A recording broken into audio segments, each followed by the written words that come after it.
Assalamualaikum warahmatullahi wabarakatuh. Saya Dimas Ryan Zain dari SI4202 akan mempresentasikan modul 8, yaitu transisi analisis perancangan menggunakan diagram interaksi. Tujuan dari modul ini menjelaskan tujuan dan elemen dari model desain, mengidentifikasi elemen penting dari UML Communication Diagram, membuat sebuah tampilan diagram communication dari model desain, mengidentifikasi elemen penting dari urutan diagram UML, membuat tampilan urutan diagram dari model desain. Di sini terdapat peta proses, terdapat stakeholder, mental model, dan artefak. Pengenalan model desain. Model desain dibuat dari requirement model atau use case dan domain model. Model desain digabung dengan model arsitektur untuk menghasilkan solution model. Diagram interaksi. Diagram interaksi UML adalah nama kolektif dari diagram berikut.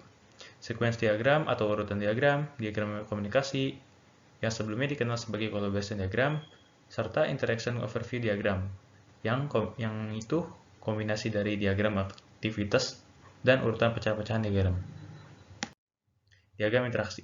Setiap interaksi diagram UML digunakan untuk menunjukkan urutan dari interaksi yang terjadi antara objek selama yang pertama, satu atau dua skenario use case, kedua, sebuah pecahan dari satu skenario use case.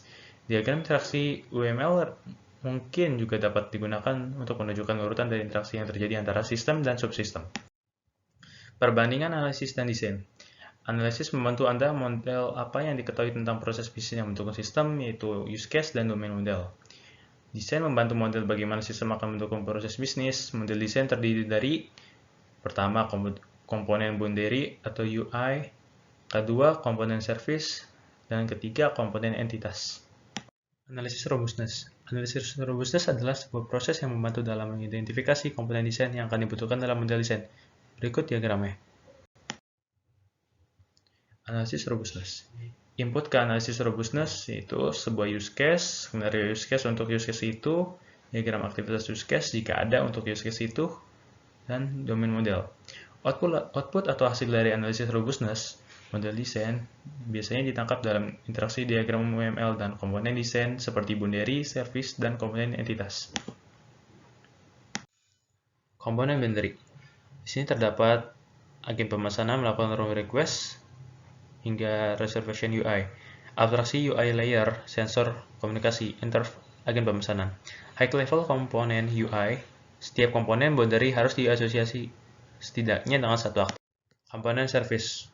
Control service classes komponen mewakili koordinasi pengurutan transaksi dan mengontrol objek lain dan sering digunakan untuk mengenkapsulasi kontrol yang terkait dengan suatu use case tertentu.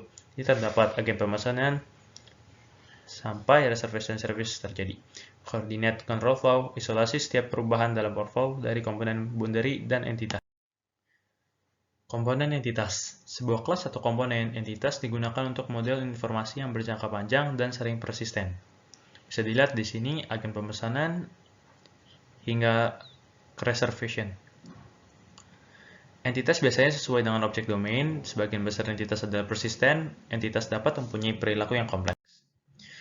Komponen entitas dan service. Komponen entitas akan sering memiliki komponen service. Bisa dilihat sendiri di sini.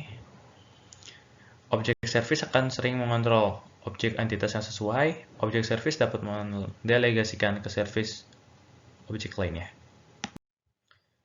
Komponen batas dan entitas. Komponen batas akan sering mengambil atribut dari komponen entitas.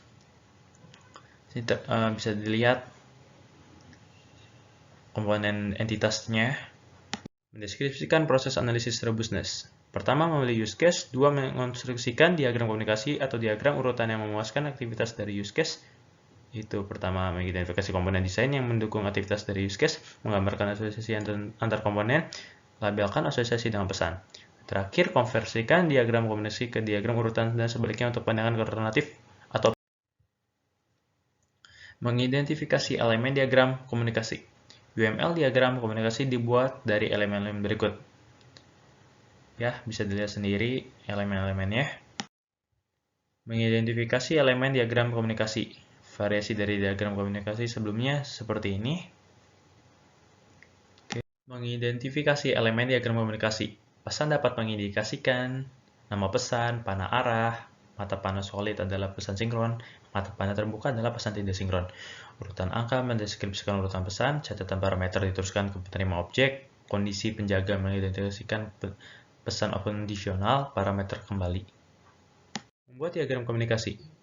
Berikut memilih use case yang sesuai. Pertama, meletakkan aktor di diagram komunikasi. 2. Analisis use case form atau diagram aktivitas untuk use case. Untuk setiap aksi di use case yaitu identifikasi dan menambahkan komponen batas, identifikasi dan menambahkan komponen service, identifikasi dan menambahkan komponen entitas, identifikasi dan menambahkan interaksi lanjut, menentukan metode baru yaitu komponen batas, komponen service, dan komponen entitas.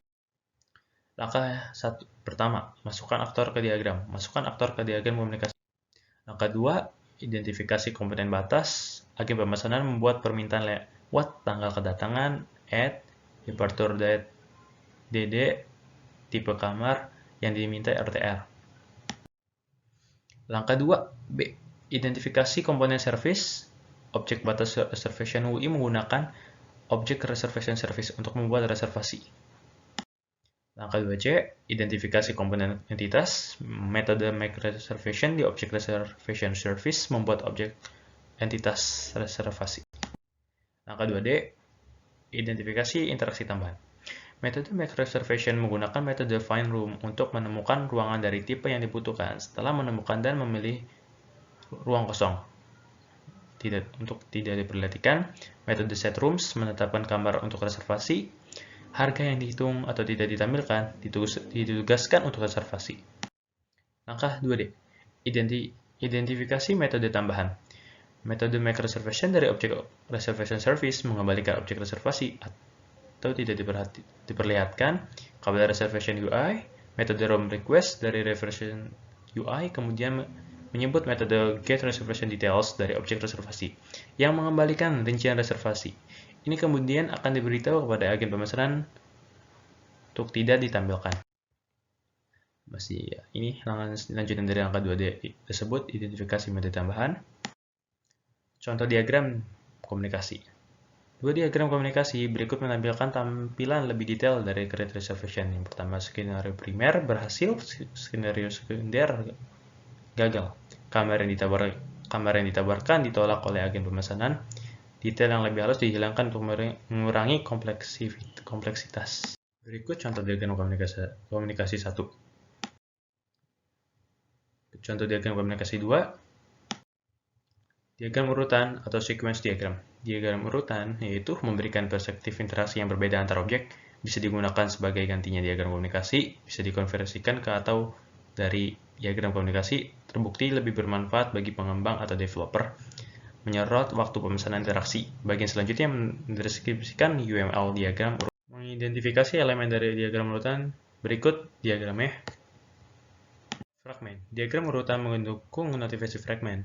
Penggunaan fragmen termasuk menunjang loop urutan, menunjukkan jalur alternatif, mengizinkan 2 atau lebih skenario untuk ditampilkan di satu diagram, menunjukkan referensi ke fragmen diagram urutan terperinci lainnya, mengizinkan kamu untuk memecah diagram besar untuk menjadi diagram kecil.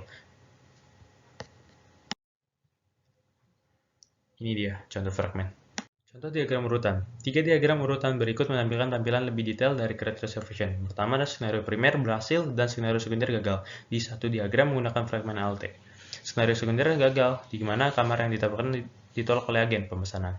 3. Fragmen diagram urutan menunjukkan detail yang lebih baik untuk fragmen get reservation details dan termasuk fragmen loop. Detail yang lebih halus telah disembunyikan. Ini dia contoh diagram urutan 1. Berikut contoh diagram urutan 2. Diagram urutan 3.